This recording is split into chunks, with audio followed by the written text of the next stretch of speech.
Imana iratubwira neza ko dukwiye guhariranira kugira ngo natwe igire iki ishobore kuduharira. Kuko hari igihe usanga umuntu yibaza ngo masengesho asenga Imana irayumva, kumbe ntiyumva. Kubera iki? Kubera hari abantu yikoreye mu mutima we canke atashoboye guharira imanza baba bafitaniye na mugenzi wiwe.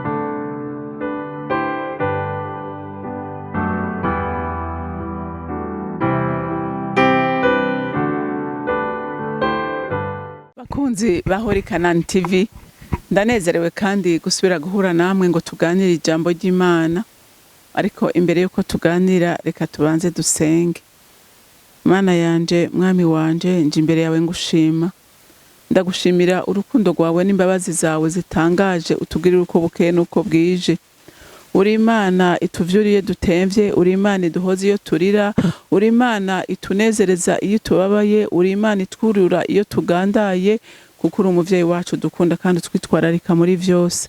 None Mana y'amahoro, ndasenga sengera bene data twese ngo tugiranire umutima w'urukundo wo guhariranira kugira ngo dushobore kuba abana baguhimbara. Urakoze wa Mana we, icubahiro cyose n'amashimwe yose aba yawe, nkaba ndabisenze ndavyizeye kuvyumvise mw'izina rya Kristo Yesu. Amen, amen. Ijambo Imana rero yampaye kuganira namwe uyu munsi riravuga ngo tugira umutima wo guhariranira kuko natwe Imana yacu yaduhariye. Haleluya. Rero icyo nabonye nkunda no kukivuga, Imana ni Imana igendera mu rutonde rwayo. Imana iratubwira neza ko dukwiye guhariranira kugira ngo natwe igire iki ishobore kuduharira. Kuko hari igihe usanga umuntu yibaza ngo masengesho asenga Imana irayumva, kumbe ntiyumva. Kubera iki? Kubera hari abantu yikoreye mu mutima we canke atashoboye guharira imanza baba bafitaniye na mugenzi wiwe. Reka rero dusome turabe umugani Yesu yaciye agomba kwerekana yuko twebwe Imana iduharira uko bukeye n'uko bwije, ariko tweho tutagira umutima wo guharira. Reka dusome muri Matayo igice ca 18, turasoma kuva ku murongo wa 21 dushikane ku murongo wa 35. Umugani wariye umwenda babiri. Maze Petero azahari aramubwira ati, Mwami, mugenzanje niyangirira nabi nzomuharira ngeze kangahe? Ngeze kundwi? Yesu aramwishuza aramubwira ati, jeho sindakubarira yuko ugeza kundwi, ariko ugeze incuro 70 incuro indwi. Nico gituma ubwami bwo mwijuru busa n'umwami yagombye gusuzuma ivyo yabikije abantu biwe. Atanguye guharura, bamuzanira uwamuririye umwenda w'itaranto 10,000.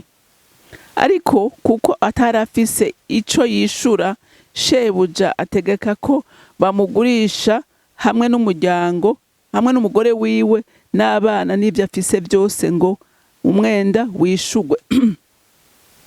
Wa muntu yikubita hasi amwitembagaza imbere ati, Mwami, nyihanganira nzokwishura vyose. Sebuja w'uwo muntu amugirira akagongwe, aramurekura, amuhebera wa mwenda amufitiye. Uno muntu asohotse abona uwo bakorana yamuririye umwenda w'idenariyo 100. Aramufata amugwa mu kanigo ati, nyishura ivyo umperaniye. Uwo bakorana yikubita hasi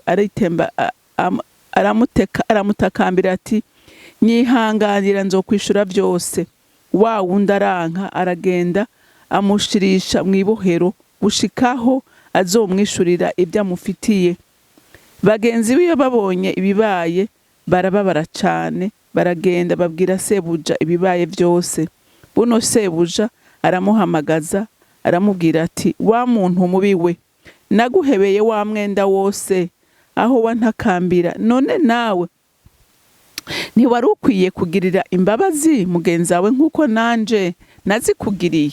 Sebuja araraka, amuhereza abasoda gushitsaho azokwishurira ibyo amufitiye byose. Na data wo mwijuru niko azobagirira nimutaharirana. Umuntu wese ngo aharire mugenzi we bivuye mu mutima. Amen. Murumvise uyu mugani umwami Yesu yaciye agombye kuvuga yuko dukwiye guhariranira ibyaha byacu. Ngo Petero aramubaza ati mbega dukwiye guharanira incuro 7 ku munsi. Yesu aramubwira tumve Petero, jewe sindakubwiye ngo muhariranire incuro 7 gusa, ngo ariko incuro 70 kugwiza 7. Haleluya. Nukuvuga ko imbabazi zacu, haleluya, imbabazi zacu zikwiye guhoraho imisi yose, nk'uko n'umwami wacu imbabazi ziwe ziriho imisi yose. Uko tumwikubise imbere niko tubabarira. Haleluya. Kuko iyo ataba tuba mu mbabazi ziwe, nukuri ngira nta muntu n'umwe abahari. Kuko twese tuja mu ntege nke, hari aho tuvuga nabi, hari aho twiyumvira nabi, hari aho dukora nabi, hari aho turaba nabi, hari aho twifuza. Urumva? Donc ducumura mu buryo bwinshi. Rero umwami wacu atubabarira uko bukeye nuko bwije. Rero ni jambo ry'Imana riratubwiye nk'abana b'Imana ko dukwiye guhorana imbabazi. Haleluya. Haleluya. Dukwiye guhorana imbabazi kuko n'umwami wacu azihorana, n'Imana yacu ihorana imbabazi. Haleluya. Rero acaca umugani aravuga ati habaye umuntu ati yari afite umwenda munini, ngo hanyuma ngo shebuja araza ngo ariko arakontora ibintu vyiwe, ngo asanga yari ideni rinini. Hanyuma ngo acavuga yuko ati kugira gishure ndamugurisha, ngurishanye n'umugore wiwe n'abana be n'urugo rwe gose. Urumva? Wa muntu ngo araza yikubita imbere yiwe aramubwira ati ndakwinginze mbabarira, aramutakambira. Hama amugirira akagongo aramuhebera ideni. Haleluya. Ngo ariko ngo haba mugenzi we wo bakorana, ngo yaramuheranye ideni rito, ngo ry'amadenariyo 100. Ngo amubonye ngo amusumira mu kanigo, ngo aramubwira atumviriza, narakurondeye ndakubura, none mpereza ntiyagira amajambo abirumbwira.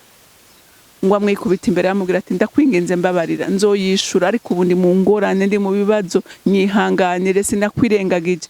Aramwankira ngo acamushirisha mu ibohero, ngo gushikarisha iryo deni.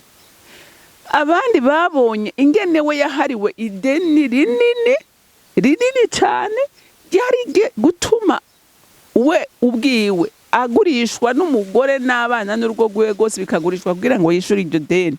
Ariko we akantu gato karamunaniye kwihanganira, ariko we bamuhanganiye bakamuhebera ideni rinini, ngo birabababaza. Haleluya. Ngo bajya kugira iki? Bajya kugira shebuja, turazi wa muntu uheruka kugirira neza ibintu yakoze. Mbega iri jambo rishaka kutwigisha iki? Twebwe igituma dukwiye guharira, twebwe twahariwe icyaha c'inyanduruko. Haleluya. Icyaha cyari kutwicisha twese tukagwa mu mahonero, ariko Imana yacu irakiduharira. Haleluya. Uyu munsi tukaba twaremewe nk'abana, tukaba uyu munsi dushaka kwegera intebe y'Imana tudafise ubwoba, kuko Imana yacu ubundi Imana yacu irera, ntitwa dukwiye kuyegera ko turanduye, ariko yaraduhariye. Haleluya. Ibyaha byacu biterera mu gobo gukwibagiranwa, ntiyibuka ibyaha twakoze. Haleluya. Ariko uyu munsi twebwe umuntu akagutsitara gatoyi, ariko bikakunanira kumuharira, bikatunanira guharira. Haleluya. Ariko ijambo ry'Imana riko riratubwira ngo duharire, kuko natwe Imana yacu yaduhariye icyaha cyari kutwicisha. Haleluya. Kuko nta muntu n'umwe yoraza ubwami bw'Imana kubera icyaha cya kamere, cya kinyanduruko. Haleluya. Nta n'umwe yobabariwe, ariko Imana yaratubabariye. Haleluya. Kuko cyari icyaha cyo kutwicisha twese tukagwa mu mahonero. Imana idufashe, ariko kubw'urukundo rwayo n'imbabazi zayo yatugiriye imbabazi. Rero ijambo ry'Imana riratubwiye ngo kubona uyu munsi tudashobora guharira bene wacu badukoreye ikosa rito. Haleluya. Badukoreye ikosa rito, Imana iriko irabiraba iratangara kuko yoyo irazi uburemere bw'icaha twahariwe, uburemere bwari cyari gifise. Icaha cyari kutujana mu muriro udahera twese, ariko kubw'urukundo rwayo uyu munsi tukaba twaratabawe, ariko ntidushobore kugira umutima w'impuhwe n'urukundo muri twebwe, tukaguma ahubwo dukomantaje imitima. Urazi ko hariho n'umuntu ashobora kukubwira ko yakijijwe, akakubwira ati kugira ngo ushobore kugirirwa neza n'Imana harira icaha iki n'iki, akavuga ngo jewe. Hariho wigeze kuvuga ngo niyo Satani uyu munsi yoharigwa, ngo niko nanjye ntashobora guharira uyo muntu.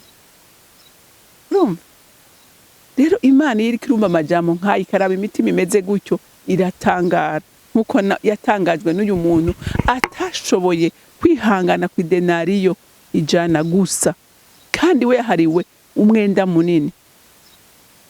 Haleluya. Rero bantu b'Imana, twige guharira, twige gutunganya, kuko ngaha aye ijambo ry'Imana ngo byavuze ngaha aye ku murongo wa 14 ngo shebuja araraka amuhereza abasoda gushitsaho azokwishurira ivyo amufitiye vyose. Na data wo mwijuru, umve ngo na data wo mwijuru niko azobagirira nimutaharirana, umuntu wese ngo aharire mugenzi we bivuye mu mutima. Mwumvise uyu muntu yaterewe hehe mu muriro. Haleluya. Sebuja yaramuraki, natwe databuja dufise n'Imana. Igihe tutariko turaharira abandi, nta kintu na kimwe kizotuma umuntu atagwa mu mahonero. Haleluya. Ariko ngo uharira mwene se niwe ashobora guhimbara umutima w'Imana.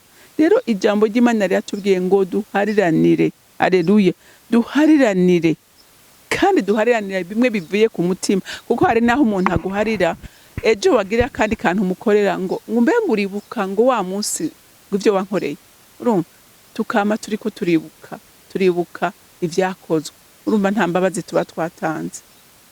Rero Imana idufashe, nanje ibindi ko ndavyibwira, kuko haraho vy'ukuri usanga hari akantu kaguma kavyuka muri wewe, ariko dusaba Imana ngo uwo muzi mubi utuvemwo. Haleluya.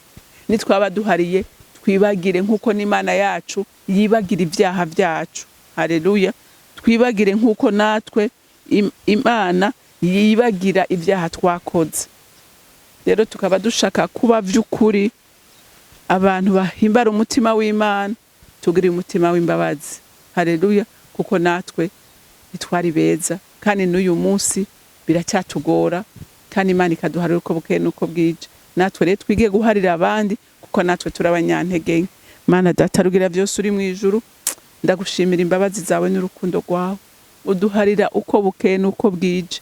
Mwami wanje, Mana yanje, reka umutima uguharira ube muri twebwe, kugira ngo tuba abana b'ukuri b'ubwami, kuko umwana wo mu bwami agira umutima nk'uwase.